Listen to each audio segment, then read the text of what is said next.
All right. Time to tear into episode 3 of The Acolyte. Oh my God, y'all. I can't wait to get into this. We're going to tear this episode a new asshole and... Stop. Do not give in to the hate. You rewatch The Acolyte. You want me to rewatch it? Give it another chance. Give it another chance? But it's the worst thing that I've ever seen. Silence, young one. Do as I say. Okay. Rewatch it. Guess I'll give it another try. Torben. I keep calling him Tobin, but it's Torben. Torben. I'm just a simple man trying to make my way in the universe.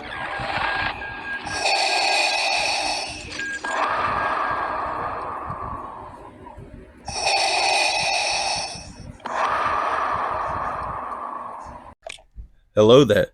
This is Star Wars Nerd 00 coming at you with another episode of Tales from Peridia, episode 3. And today we are going to be talking and discussing Acolyte episode 3, titled Destiny. I've seen this episode twice now. When I first saw it, I was sent into a blind rage, and I put out 2 videos and a couple shorts, and they really picked up traction on Instagram. It has been a war zone, all because I think the twins are too similar to Anakin's backstory with the way that they were conceived.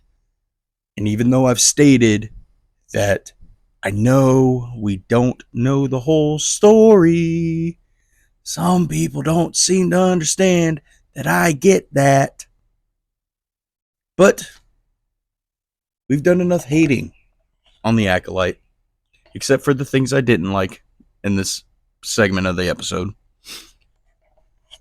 We rewatched it after watching Lord Mandalore's video, after watching Beyond the Dune Scenes video, and talking with Jeremy and my buddy, the Canardian Jedi.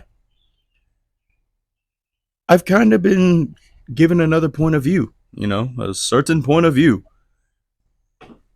But I still don't like the episode. It's still one of the worst things Star Wars has ever produced, in my opinion.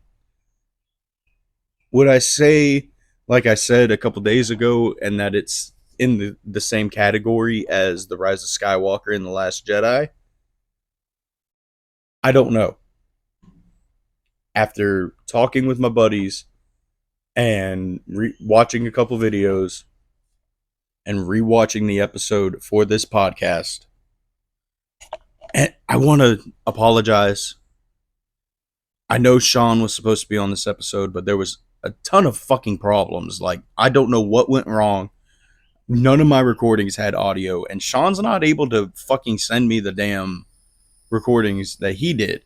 So we got to do this solo, and we're going to try again with Sean, and we'll have a guest on the episode of the podcast. I promise. Maybe we could work something out with Blow on Mandalore. Maybe we can have a discussion between someone who finds something to love about in all Star Wars and somebody who really only likes certain things from Disney, but mainly George's Star Wars. So let's work something out, Jeremy. Let's prove to the fandom that we can coexist. But I kind of forgot what I was talking about before I went off on that little ramble. So we're just going to go ahead and we're going to talk about the things that I did like in the episode. I loved seeing Brendok. I have no idea if they're doing practical sets or if they're doing fucking CGI. Either way, it looks beautiful. I mean, it looks great. I like it. I love the look of Brendok. I love the look of the planets we've been shown. I don't remember the names of them, but it looks great. I gotta say, I'm not a big fan of that one Elder Witch. That obviously to me looked like CGI. I could be wrong. It could be practical effects, but that did not look good. And some of the fire, like from what that May started, it did not didn't really look good to me. But we're not talking about that. Aside from some things not looking good, I enjoy the visuals of this series. Like I'm honestly really enjoying the visuals. I didn't really pay attention to the music until episode 3, like this recent rewatch. I don't know how to feel about the music. I mean, it's good, it's cool, but it doesn't really scream Star Wars to me. You know? I would like to hear the Force theme or something, you know. Just a little hint. We don't have to hear like the whole man. We ain't got to hear all that, you know, just a little nice little snippet of it, you know. But who knows? We might hear it in the we got 5 episodes. We might hear it. Um I love Soul's interaction. Shaking the camera there. But I love Soul's interaction with young Osha before the fire, during the fire, and after the fire. Soul Kelnaka and Kymir are triple handedly. They're the only reason I'm still kind of watching this show. I do want to see how they explain the twins, and I want to see how everything unfolds. But out of all the characters, Kelnaka, Soul, Kymir are my favorites. Just the whole interactions with Soul that we've gotten in all 3 episodes is just great. He screams Jedi to me, like what the Jedi should be. You know, he's compassionate. He seems to have feelings. He doesn't seem to be one dimensional, detached from everything, you know? I mean, he carries around a fucking hollow puck of his old Padawans. And he says, if we do not meditate on the past, we are doomed to repeat it. I mean, just everything about Soul. I love it. I love Soul. I love the character. Um,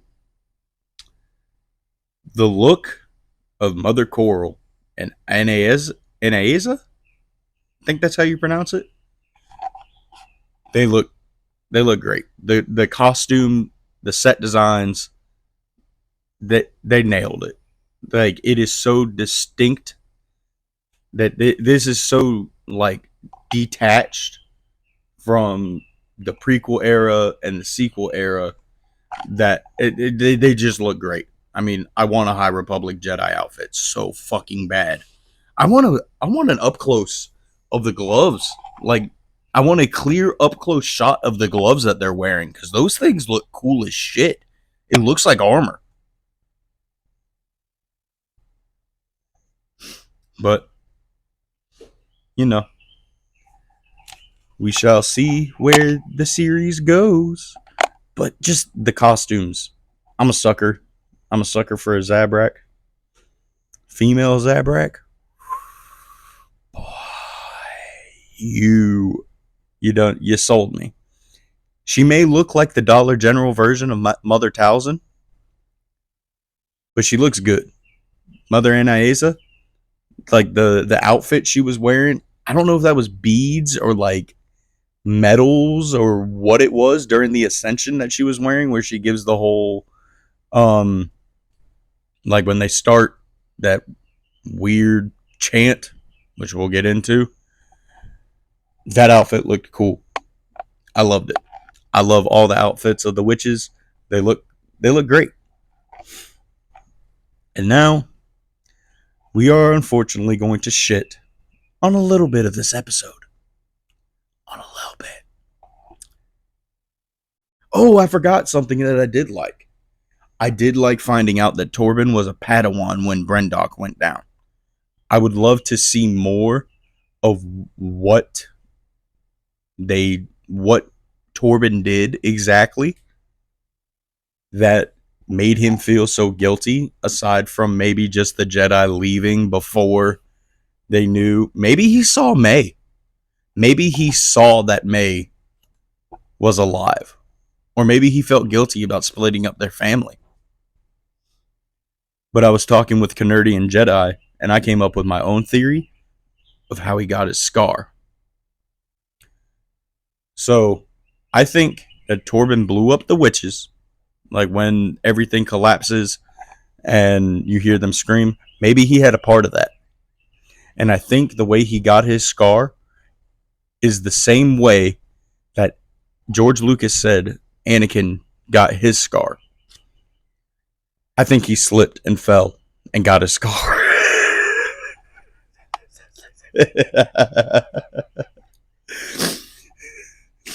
No, just could you just imagine? I mean, that's the way he got his scar. Was he fucking slipped and fell on some rubble? But I'm intrigued by Torben. I want to see more of Torben. I know we really can't see more of present Tobin, obviously. But give us like one more flashback. I want to see more of Tobin. Or Torben. I keep calling him Tobin, but it's Torben. Torben. But now we are going to shit on this episode, and we are going to talk about some things that I didn't like. And I've come open. I've gotten open to the idea because it is being told from a different point of view. And from the witch's point of view, they're trying to kidnap Osha. The Jedi are trying to kidnap their children.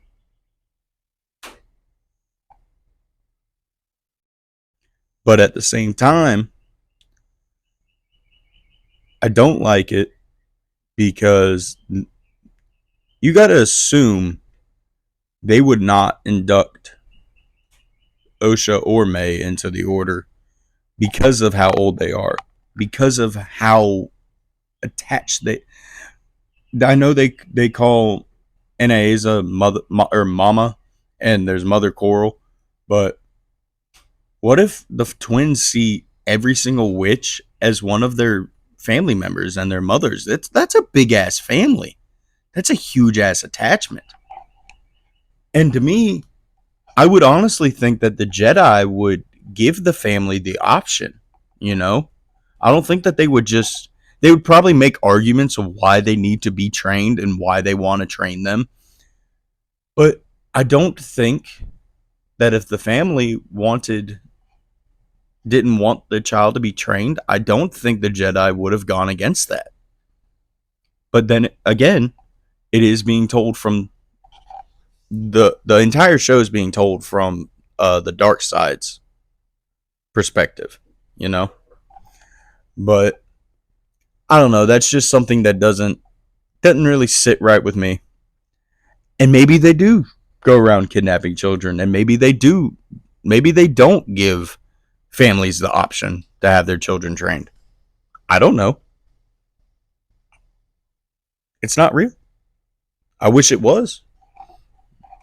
To be honest with you, I probably would have wanted my family to turn me into a Jedi.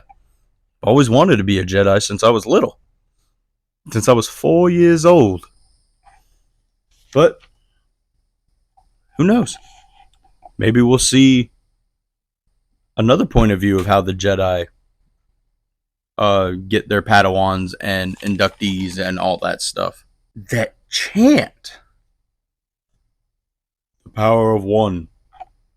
The power of two. The power of many.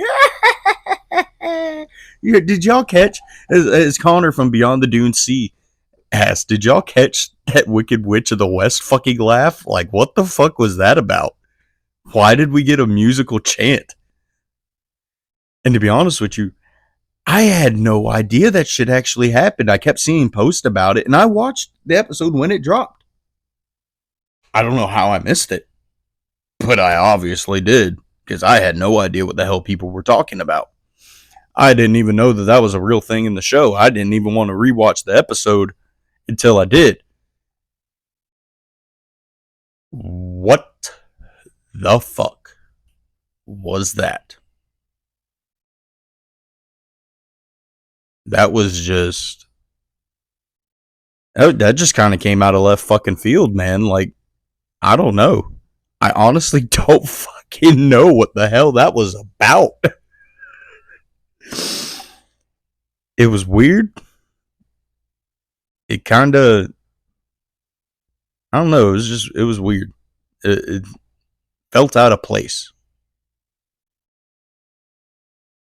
But I just want to say a huge thank you to Beyond the Dune Sea, Blorn Mandalore, and Canardian Jedi. Now, I personally have not spoken to Seth or Connor. I don't know them. I've commented on a couple things on their posts, but I don't talk to them. I don't know them like I kind of talk to Jeremy and Mark. But their video on the Acolyte episode 3, Jeremy's video and talking with him and talking with Mark kind of eased my mind about how I felt about Osha and May and how they were conceived through the thread or the force or whatever the hell it's fucking called now. And I understand it's a big galaxy. Other places and other factions and stuff, they're going to call it whatever they call it.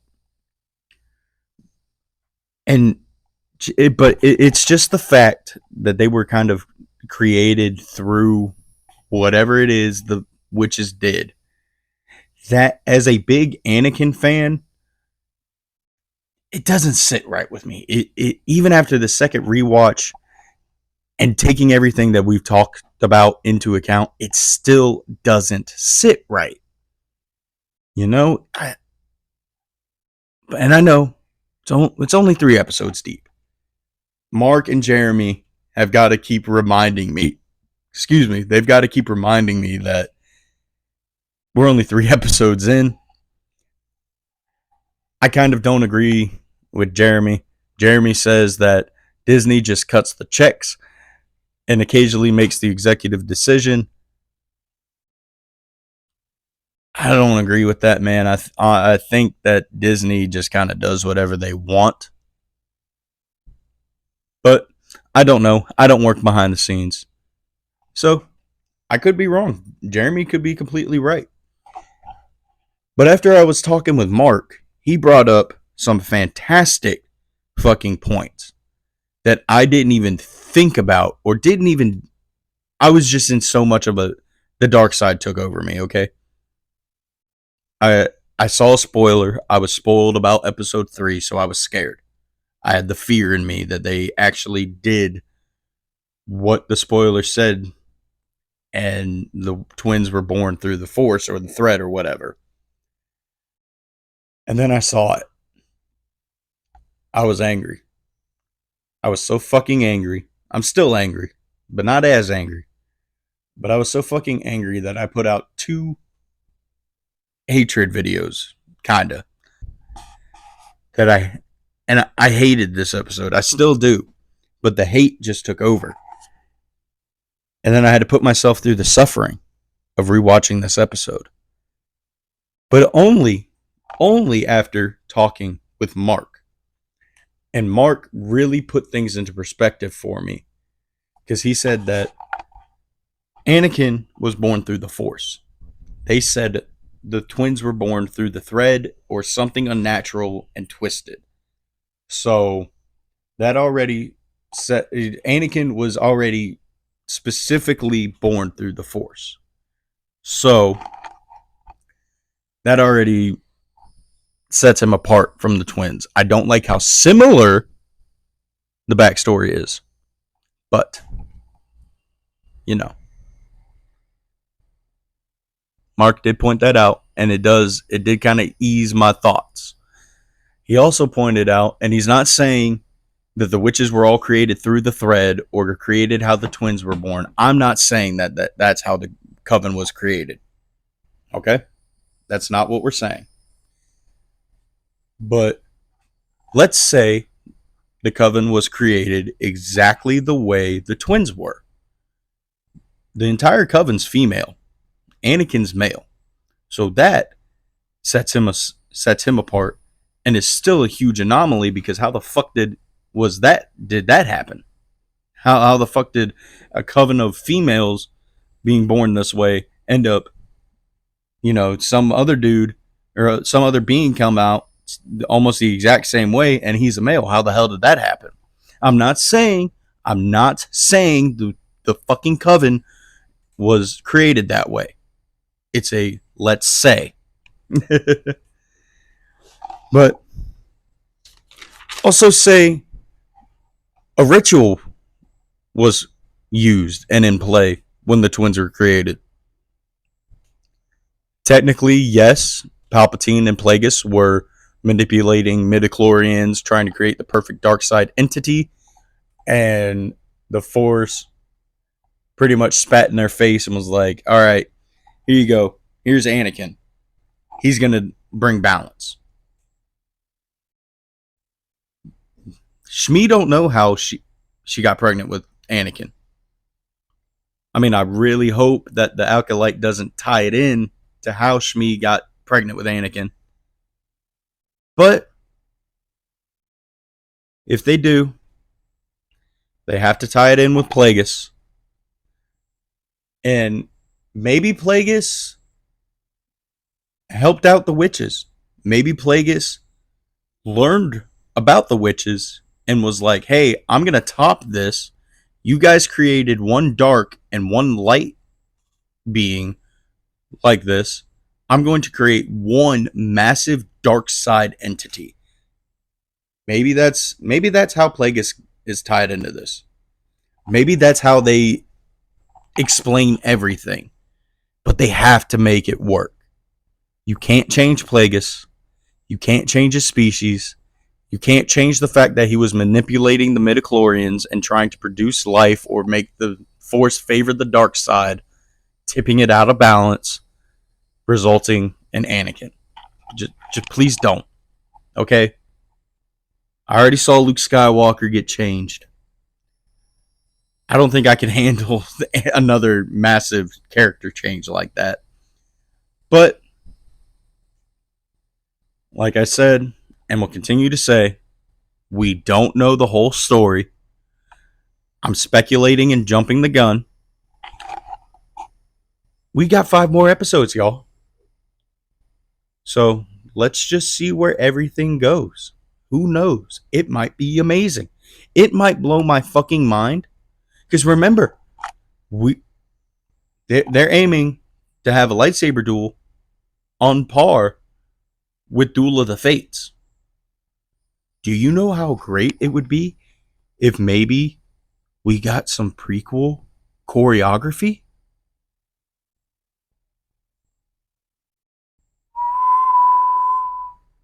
I'm not saying that it's going to be better than Duel of the Fates, but why would we not want something to be as awesome as Duel of the Fates? The Battle of Geonosis, the Battle of the Heroes. Why would we not want something as emotional as Vader versus Luke? Why would we not want something as emotional and just heavy hitting as Vader being redeemed? You can do that without changing characters. You can do that without making a bad story. It's possible. They've done it. They've done it multiple times. I mean, Bad Batch, Ahsoka, The Mandalorian. I mean, come on. Why not make everything that level? You know? I'm just a guy on YouTube, just talking into a Darth Vader lightsaber microphone thing. And before we end off this video, we've got a couple fan questions. So, If you don't know, I'll put out on Tales from Peridia or Star Wars Nerd on Instagram. But you don't have, if you don't have an Instagram, you don't have to wait for me to put it on Instagram. You can literally just ask me a question. DM me, message me, comment, wait for the fan segment.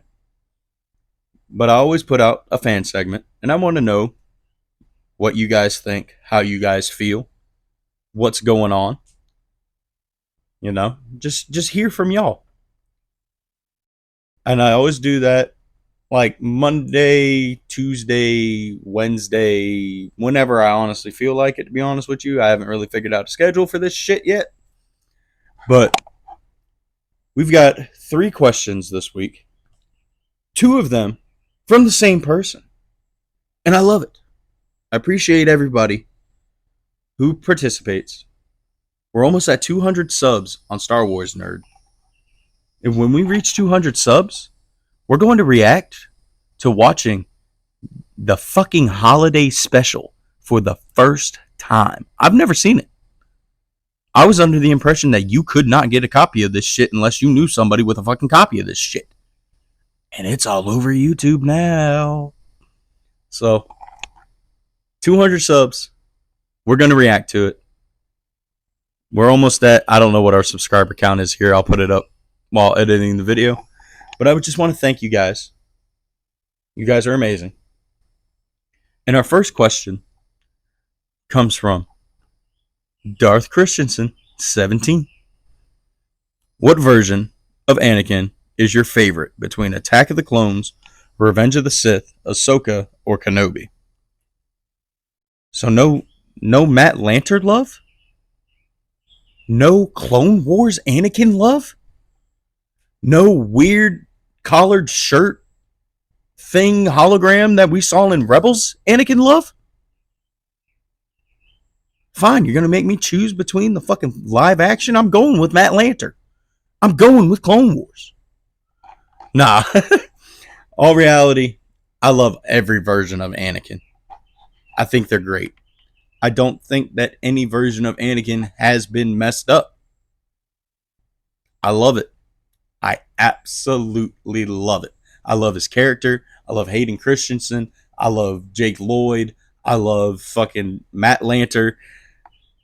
Everybody that portrayed and added to this character, fucking phenomenal. Easily my favorite fucking Star Wars character of all time. And our next one, again, Darth Christensen, 17. This was in regards to the one I put out about how did you feel about episode 3. I hate that Osha and May were created through the Force like Anakin. Me too. But hopefully, because I know you watch these videos, dude. Hopefully this video, and hopefully you go and watch Beyond the Dune Sea, and hopefully you go and watch Blow on Mandalore's video, and hopefully it kind of opened your eyes the way it kind of did mine. I'm still not a big fan of it being so similar because I don't like the fact it's just too similar to Anakin's story. But I did notice something on my recent rewatch. Just because Soul offered her to train with him does not mean the council immediately agreed. So that kind of that kind of plays into the Phantom Menace and how they argued with Anakin. So maybe Soul really had to argue to get Osha trained.